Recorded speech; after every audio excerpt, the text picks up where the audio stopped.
الحمد لله نحمده ونستعينه ونستغفره ونؤمن به ونتوكل عليه ونعوذ بالله من شرور أنفسنا ومن سيئات أعمالنا من يهد الله فلا مضل له ومن يضلله فلا هادي له ونشهد أن لا إله إلا الله وحده لا شريك له ونشهد أن سيدنا وسندنا ومولانا محمدا عبده ورسوله أرسله بالحق بشيرا ونذيرا بين يدي الساعة من يطع الله ورسوله فقد رشد ومن يعصهما فإنه لا يضر إلا نفسه ولا يضر الله شيئا أما بعد قال الله تبارك وتعالى في القرآن المجيد والفرقان الحميد أعوذ بالله السميع العليم من الشيطان اللعين الرجيم بسم الله الرحمن الرحيم سبحان الذي أسرى بعبده ليلا من المسجد الحرام إلى المسجد الأقصى الذي باركنا حوله لنريه من آياتنا إنه هو السميع البصير صدق الله العظيم وقال الله عز وجل أيضا في مقام آخر في سورة النجم والنجم إذا هوى ما ضل صاحبكم وما غوى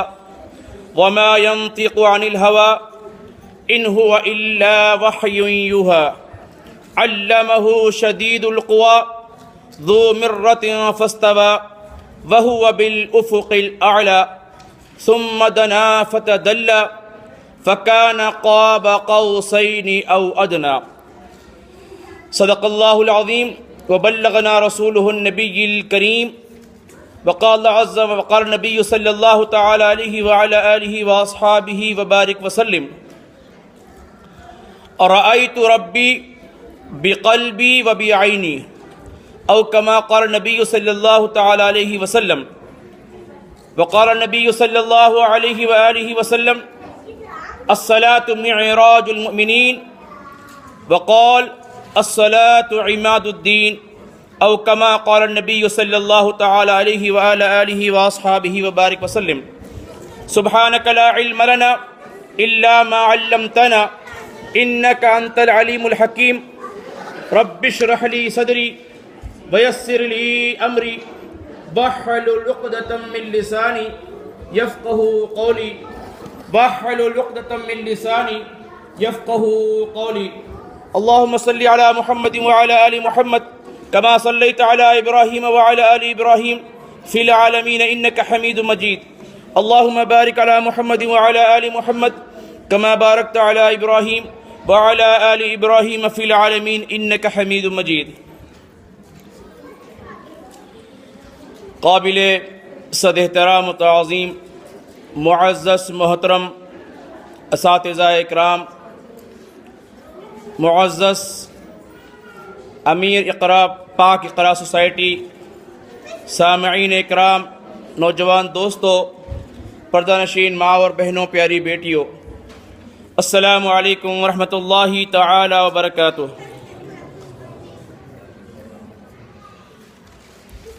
اللہ جل جلالہ وعما نوالہ کا بے انتہا لطف و کرم و احسان عظیم ہے کہ اللہ جل جلالہ وعما نوالہ نے محض اپنے لطف و کرم سے آپ کو اور مجھ کو اس نبی رحمت جناب محمد رسول اللہ صلی اللہ تعالی علیہ وآلہ وسلم کی امت میں امت مرحومہ بنا کر پیدا فرمایا، جس امت کے اندر پیدا ہونے کے لیے اللہ تبارک و تعالیٰ کی بارگاہ میں انبیاء اور رسول اللہ تبارک و تعالیٰ کی بارگاہ اقدس عالیہ میں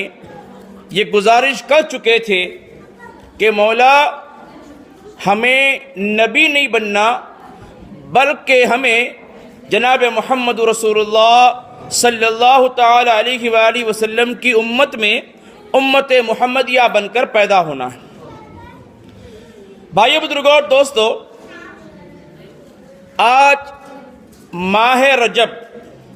1435 ہجری 7ویں ماہ کی 19 تاریخ ہے، اور یہ ماہ رجب میں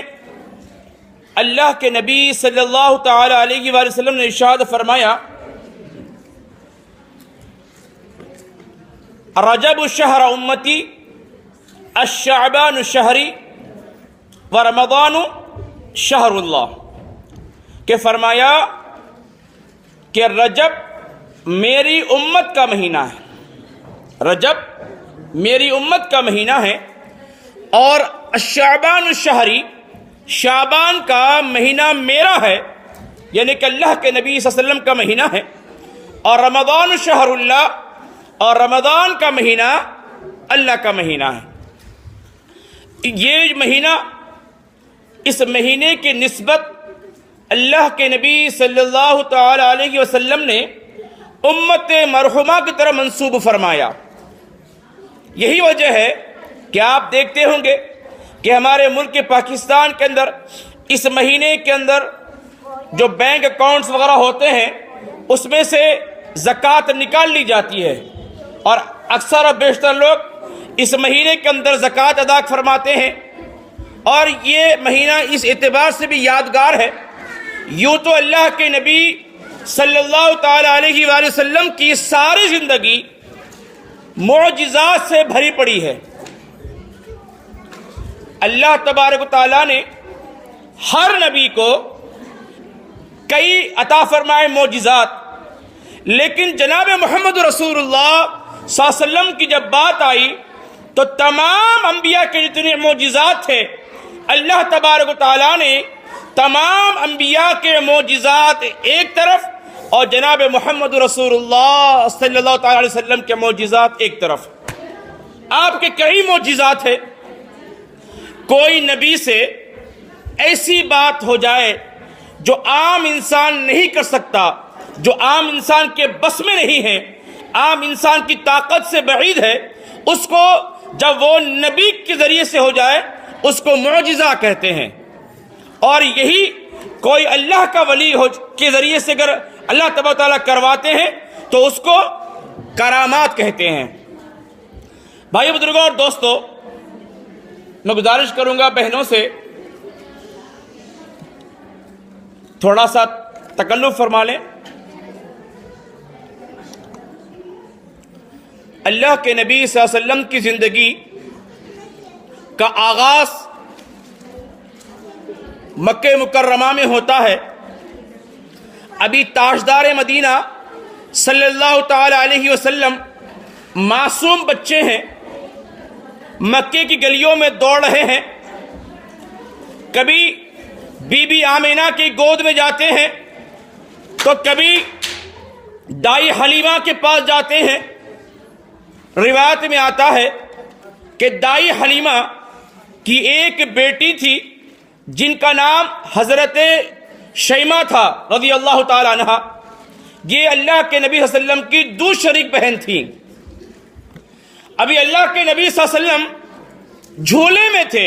شیر خوار تھے، معصوم بچے تھے۔ بظاہر جو معصوم بچے ہوتے ہیں دودھ پینے والے، وہ بات بھی نہیں کرتے اور اپنی طرف سے خود کام بھی نہیں کرتے، تو آپ جھولے میں تھے۔ اس زمانے کی یہ روایت آتی ہے کہ اللہ کے نبی صلی اللہ علیہ وسلم جھولے مبارک کے اندر آرام فرما رہے ہیں اور جھولا جھلایا جا رہا ہے، کوئی نہیں جانتا کہ جھولا جھلانے والا کون ہے، اور جھولا خود ہل رہا ہے۔ گرمی کے دن تھے، گرمی کے دنوں میں آپ اور ہم بھی دیکھتے ہیں اپنے اپنے ممالک کے اندر کہ باہر بستر لگایا جاتا ہے آسمان کے کھلے آسمان کی طرف، تو دیکھ رہے ہیں کہ چھوٹا سا بچہ پالنے میں اور جھولے میں پڑا ہوا ہے اور جھولا ہل رہا ہے۔ اب اللہ کے نبی صلی اللہ علیہ وسلم اس جھولے میں شیر خوار بچے کی مانند تشریف فرما ہے، اور جیسے جیسے جھولا ہلتا ہے ویسے ہی ویسے آسمان پر جو چاند ہے وہ بھی ہلنے لگتا ہے۔ جب اللہ کے نبی جاتے ہیں دائیں طرف تو چاند جاتا ہے دائیں طرف، جب اللہ کے نبی جاتے ہیں بائیں طرف تو چاند جاتا ہے بائیں طرف۔ روایت میں آتا ہے جب تک کہ اللہ کے نبی صلی اللہ علیہ وسلم کی آنکھ نہیں لگ جاتی وہ چاند کو قرار نہیں آتا، اور چاند کی یہ حکم تھا کہ جب تک میرا حبیب سو نہ جائے تو تیرا کام ہے کہ تو میرے حبیب کا دل بہلاتے رہے۔ یہ وہ رسول ہے جس کی پیدائش کے ساتھ ہی اللہ تبارک و تعالیٰ نے آپ کے دل کے سکون کے لیے اور آپ کے ذہن کو بٹانے کے لیے اور آپ کو بہلانے کے لیے اللہ تبارک و تعالیٰ نے دنیا کا کوئی چیز نہیں، کوئی کھلونا نہیں، بلکہ چاند اور ستارے آپ کے تابع کر دیے۔ جس وقت نبی کا حکم ہوتا چاند حرکت میں آ جاتا، جب نبی آرام کرتے تو چاند اپنی جگہ معطل ہو جاتا۔ اللہ کے نبی صلی اللہ علیہ وسلم کی دو شریک بہن حضرت شیمہ رضی اللہ تعالی عنہ روایت فرماتی ہیں کہ اللہ کے نبی صلی اللہ علیہ وسلم کچھ بڑے ہوئے، بڑے ہونے کے بعد بچے کھیل رہے تھے تو کھیلتے کھیلتے اللہ کے نبی صلی اللہ علیہ وسلم بھی ساتھ کھیل رہے تھے تو شیمہ رضی اللہ تعالیٰ عنہ کہتی ہیں کہ بہت سے مکے کے بچے تھے اور جہاں پر قیام تھا وہاں کے بچے تھے اور سارے لوگ کھیل رہے تھے۔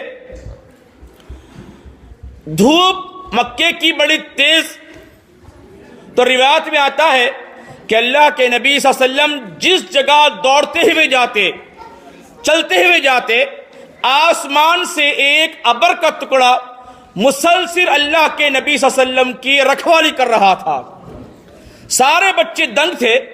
کہ یہ کیسا بچہ ہے، چھوٹا سا بچہ ہے، یہ جدھر جاتا ہے اس کو دھوپ آتی ہی نہیں بلکہ اچانک سایہ آ جاتا ہے۔ میرے بھائی بزرگوں اور دوستو، ابھی لڑکپن میں ہیں، بچپن میں ہیں، یہ آپ کی کرامات کا ظہور شروع ہو گیا۔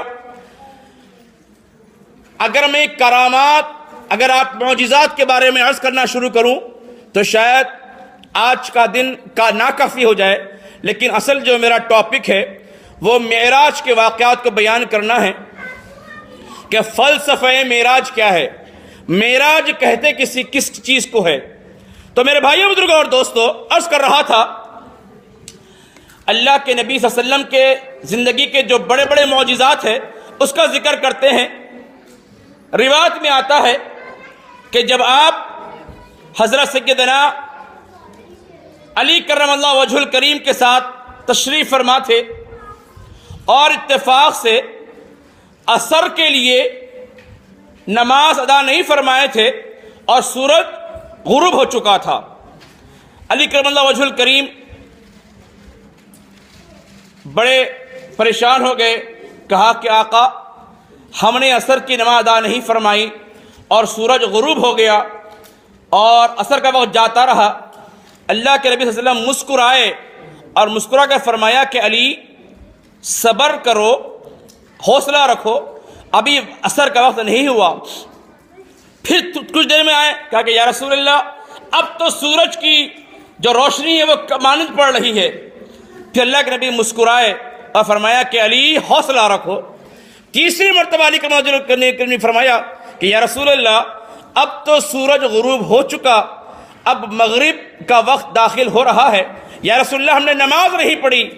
اللہ کے نبی صلی اللہ علیہ وسلم نے سیدنا علی کرم اللہ وجہ الکریم مولا کائنات کے شانے پر ہاتھ رکھا اور فرمایا کہ علی یہ ہو نہیں سکتا کہ محمد صلی اللہ علیہ وسلم، محمد بن عبداللہ اس روئے زمین پر موجود ہو اور اس کی اور اس کے کوئی ساتھیوں کی نماز قضا ہو جائے۔ آپ نے ڈوبتے ہوئے سورج کو اشارہ کیا، وہ سورج جو ڈوب چکا تھا اللہ کے نبی صلی اللہ علیہ وسلم کے اشارے سے دوبارہ نمودار ہوا، دھوپ آ گئی، صحابہ کرام نے دوبارہ وضو کیا، عصر کی نماز باجمع ادا کی گئی، پھر سورج جا کر غروب ہوا۔